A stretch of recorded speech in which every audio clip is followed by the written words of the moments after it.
ये बात सालों पहले की है। गांव में रहने वाला एक किसान काफ़ी दुखी था। वो अपने जीवन की छोटी छोटी परेशानियों को लेकर उदास रहता था और अपने दुख के बारे में लोगों को बताता फिरता था। एक दिन उसे किसी ने सलाह दी कि तुम गौतम बुद्ध के पास चले जाओ, वे तुम्हारी समस्याओं का कोई ना कोई हल ज़रूर निकाल देंगे। उस व्यक्ति की बात सुनते ही दूसरे दिन वो किसान सीधे महात्मा बुद्ध के पास पहुंच गया। गौतम बुद्ध के पास पहुंचकर उन्हें प्रणाम करते हुए उसने बताया, मैं एक किसान हूँ और मैं खेती करके जीवन यापन करता हूँ। मैं यहाँ अपनी समस्याओं का समाधान लेने के लिए आया हूँ। दरअसल कई बार हमारी फसल अच्छी होती है तो कभी बिल्कुल भी नहीं। इससे मैं बहुत परेशान हो जाता हूँ। इतना कहने के बाद किसान ने आगे कहा, मेरी पत्नी है और वो मुझसे बेहद प्रेम करती है, पर कभी कभी वो मुझे बहुत परेशान करती है। उससे मैं तंग आ गया हूँ और कभी कभी लगता है कि अगर वो मेरे जीवन में नहीं आती तो मैं कितने अच्छे से रहता।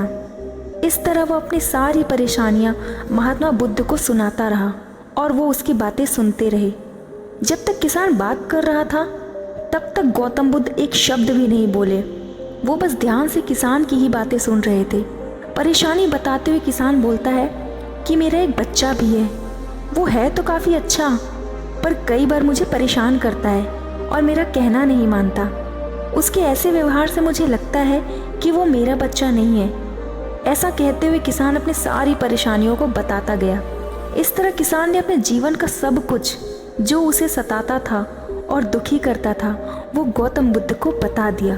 अब किसान के पास उन्हें बताने के लिए कुछ भी नहीं बचा और उसका मन काफ़ी हल्का हो गया।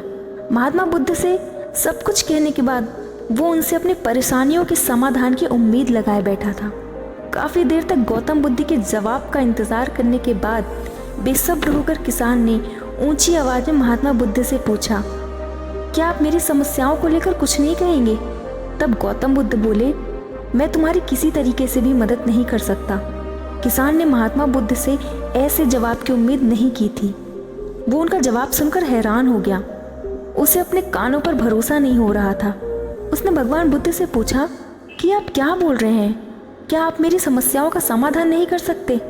मैंने सुना है कि आप सभी की समस्याओं का समाधान करते हैं, तो मेरी समस्याओं का समाधान क्यों नहीं करेंगे? महात्मा बुद्ध इस बात पर किसान से कहते हैं कि आपके जीवन में जितनी कठिनाइयां हैं उतनी हर किसी के जीवन में होती है और सबको अपनी छोटी समस्याएं भी बड़ी लगती हैं। आपके जीवन में कोई ऐसी समस्या नहीं है जो दूसरों को ना हो। हर व्यक्ति को अपने जीवन में सुख दुख का सामना करना ही पड़ता है। हम चाहे जितनी भी कोशिश कर लें, लेकिन हमारे जीवन में सुख और दुख दोनों आएंगे ही आएंगे।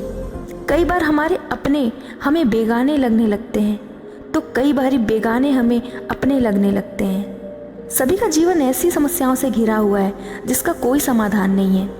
अगर किसी के जीवन से एक समस्या जाती है तो दूसरी समस्या आ जाती है।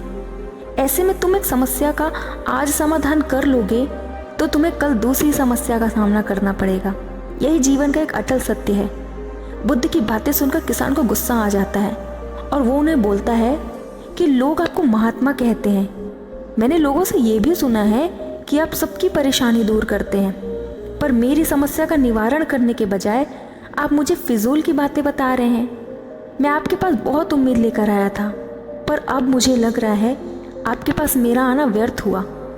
मैंने जो भी आपके बारे में सुना था वो सब झूठ है। महात्मा बुद्ध को इतना कहकर किसान वहाँ से जाने लगता है। तभी उसे भगवान बुद्ध कहते हैं कि तुमने जो समस्या बताई है उनका मैं समाधान नहीं कर सकता, पर मैं तुम्हारी दूसरी परेशानी का निवारण कर सकता हूँ। बुद्ध की बातें सुनकर किसान हैरान हो गया और बुद्ध से कहता है, मैंने जो समस्या बताई उसके अलावा मुझे और कोई समस्या है ही नहीं, और है भी तो मुझे उसका ज्ञान क्यों नहीं है। बुद्ध उनसे कहते हैं कि आपकी समस्या यह है कि आप नहीं चाहते हैं कि आपके जीवन में किसी तरीके की समस्या हो। खुद को किसी तरह की समस्या ना हो, ये सोच रखना ही दूसरी समस्याओं का कारण बनता है। आपको यह स्वीकार कर लेना चाहिए कि हर व्यक्ति के जीवन में किसी न किसी तरह की समस्या होती है। ये सोचना छोड़ दो कि आप इस दुनिया के सबसे दुखी इंसान हो। आपको अपने आसपास के लोगों को देखना चाहिए, क्योंकि बाकी लोग भी किसी न किसी चीज़ से परेशान और दुखी हैं। जीवन में सुख और दुख आकर ही रहेंगे। उसे कोई नहीं बदल सकता। बस तुम्हें दोनों ही स्थिति में खुद को काबू में रखना होगा। इससे दुख का असर तुम पर ज़्यादा नहीं होगा। ऐसे में तुम्हें ये सोचना छोड़ना होगा कि तुम्हारे जीवन में समस्या ना हो, तभी तुम हर समस्या का आसानी से सामना कर पाओगे। बुद्ध की बातें सुनकर किसान उनके पैरों पे गिर गया और उनसे माफ़ी मांगने लगा। वो समझ चुका था कि महात्मा बुद्ध उससे क्या कहना चाहते हैं। धन्यवाद।